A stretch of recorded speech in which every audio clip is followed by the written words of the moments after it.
Graça, paz e alegria.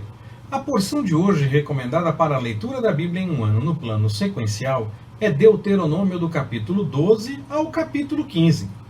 A introdução de hoje é quase a mesma dos últimos dias. Segue a lembrança de Moisés, ele segue lembrando aspectos da lei, confirmando a importância de obedecer à vontade do Senhor. Na passagem de hoje, Moisés alerta que era preciso romper com uma tradição dos povos que estavam habitando a terra que o povo ia tomar, de oferecer sacrifícios em qualquer lugar, de ter vários lugares para isso. Antes, o Senhor iria escolher um lugar para tal.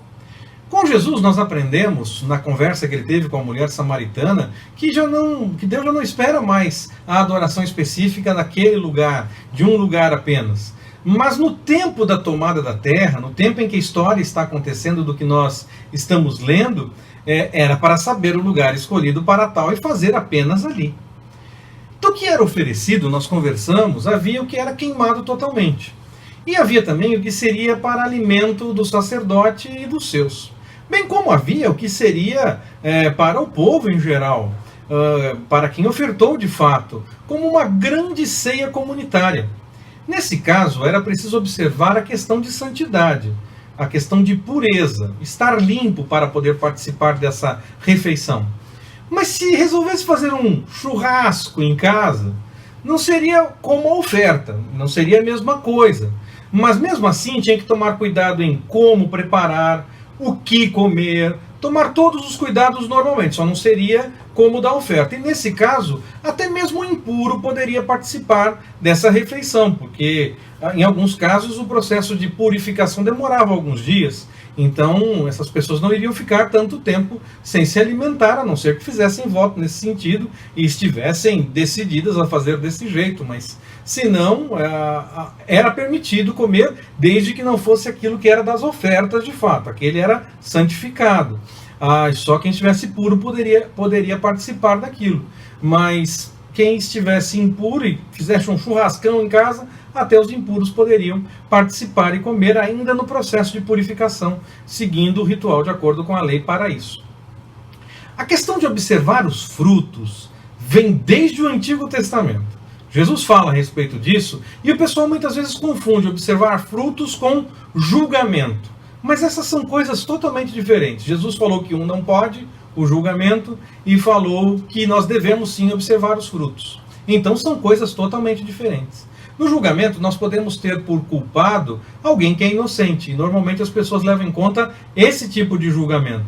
Mas igualmente nós podemos ter por inocente alguém que de fato é culpado. As duas coisas desagradam ao Senhor, de acordo com o livro de Provérbios, por exemplo. Mas, como eu falei, as pessoas normalmente se preocupam com condenar o inocente. Inocentar o culpado também não deve ser feito. Na observação dos frutos, nós confrontamos o discurso com a prática. O que a pessoa fala e o que ela de fato faz. Muitas pessoas às vezes começam a dizer que está praticando algo diferente, mas na verdade ela é que interpretou errado o que está sendo praticado, ou está desvirtuando para criar uma animosidade, criar um falatório contra a pessoa que de fato vive de acordo com a vontade do Senhor. Então existe isso também, é nesse momento que entram as bem-aventuranças, por exemplo. Nós somos bem-aventurados se fizerem isso com a gente. Mas há momentos em que o discurso é um e a prática é outra, como os fariseus faziam, por exemplo, nos dias de Jesus. E aí, esse momento nós temos que olhar. É a hora de ver os frutos, é ver se o discurso combina com a prática. Outra coisa que nós precisamos confrontar é o discurso que a pessoa apresenta com o que de fato a palavra de Deus revela. Às vezes a pessoa pode apresentar sinais, prodígios, maravilhas, mostrar muitas coisas, mas ainda assim falar algo contrário ao que a palavra revela.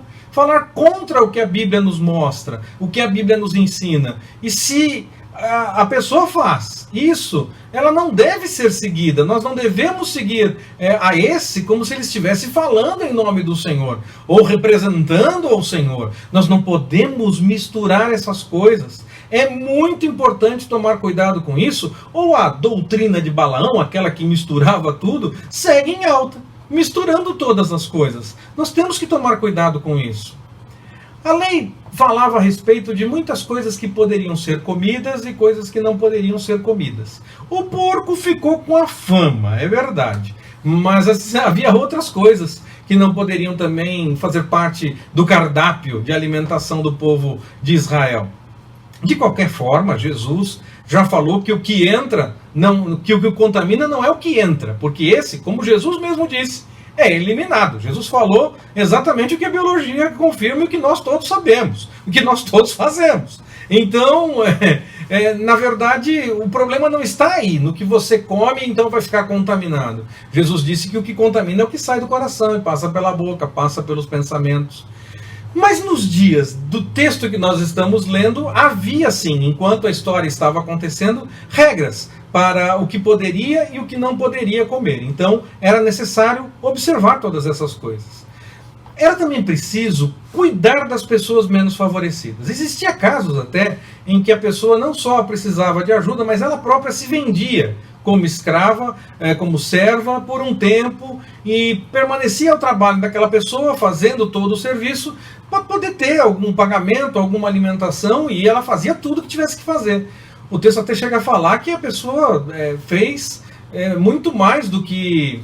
Não era para ficar triste quando chegasse a hora da remissão dessa pessoa, porque na verdade ela fez mais do que se tivesse contratado uma pessoa para fazer, por um preço teoricamente menor do que se pagaria se fosse para contratar alguém. Então não era para ficar triste, porque o Senhor abençoou e você cuidou da pessoa, o Senhor abençoou a todos, agora segue o processo. Se tem a questão da liberdade, tem a liberdade. A lei também previa a possibilidade da pessoa permanecer como escravo definitivamente. Está tudo no texto que nós lemos na porção de hoje. Mas quando chegasse o momento da liberação, a pessoa poderia sair. Independente de ser escrava ou não, havia pobres na terra. E esses deveriam ser cuidados, deveriam ser alvo do cuidado das pessoas, inclusive por orientação do próprio Senhor. Nós lemos isso no texto.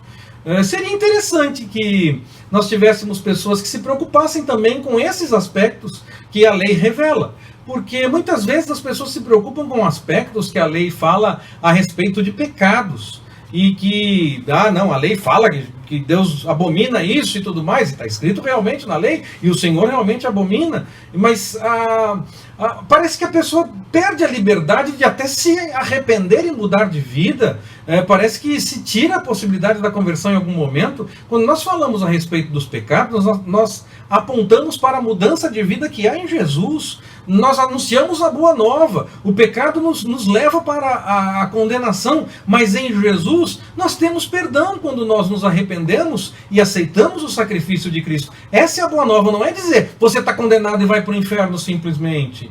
Nós temos que dizer, olha, esse caminho que você está indo não é bom, mas eu te trago uma boa notícia.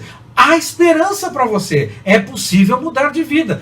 É diferente, não é já está condenado e acabou. A graça parece que não faz sentido para algumas pessoas, parece que já está condenado e acabou. A possibilidade de mudança de vida, o convite para que as pessoas mudem, parece que é diferente para algumas pessoas. Eu não entendo exatamente isso, eu não consigo captar todos os detalhes dessa situação. Eu sei que me inquieta um pouco ver quando as pessoas parecem mais preocupadas em dizer você está condenado, está indo para o inferno, em vez de dizer, olha, em Jesus a salvação, você pode mudar de vida, você pode alterar o rumo do que está acontecendo.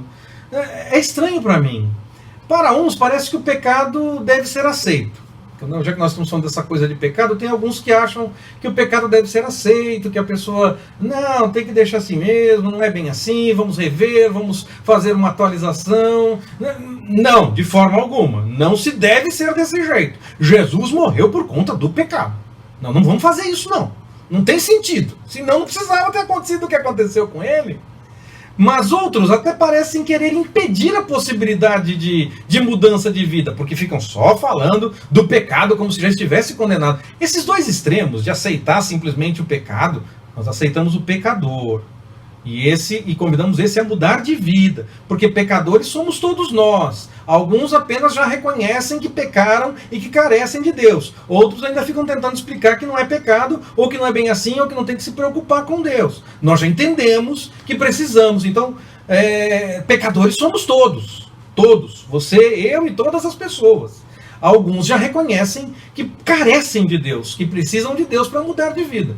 Então, independente então da questão do pecado, nós não podemos ficar nesses extremos de não aceita de jeito nenhum, ou aceita do jeito que quiser e continua do jeito que quiser. Não é assim. Nós precisamos pensar a respeito da graça, nós precisamos pensar a respeito da possibilidade de mudança de vida. Mas nós vamos falar mais a respeito da graça quando chegarmos nas cartas do Novo Testamento, possivelmente, se assim o Senhor nos permitir, se o Senhor der o encaminhamento para falarmos dessa forma. Nesse momento eu gostaria de notar, de conversar com você sobre a questão que o texto chama a atenção de ajudar de fato os necessitados. E seria legal se isso fosse igualmente observado como se é observado a questão de, está escrito na lei que é pecado isso, então tem que falar que é pecado.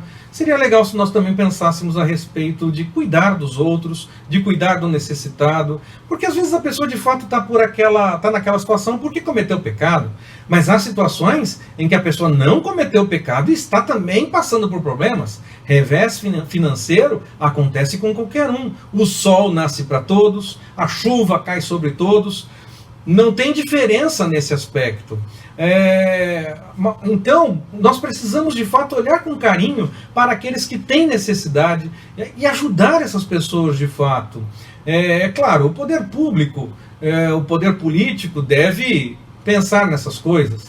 A igreja, como instituição, deve fazer campanhas e arrecadar e ajudar pessoas. Mas há momentos em que eu fico pensando que Jesus está dizendo para a gente o mesmo que disse para os discípulos no momento da multiplicação de pães e peixes. Dai vós mesmos a eles.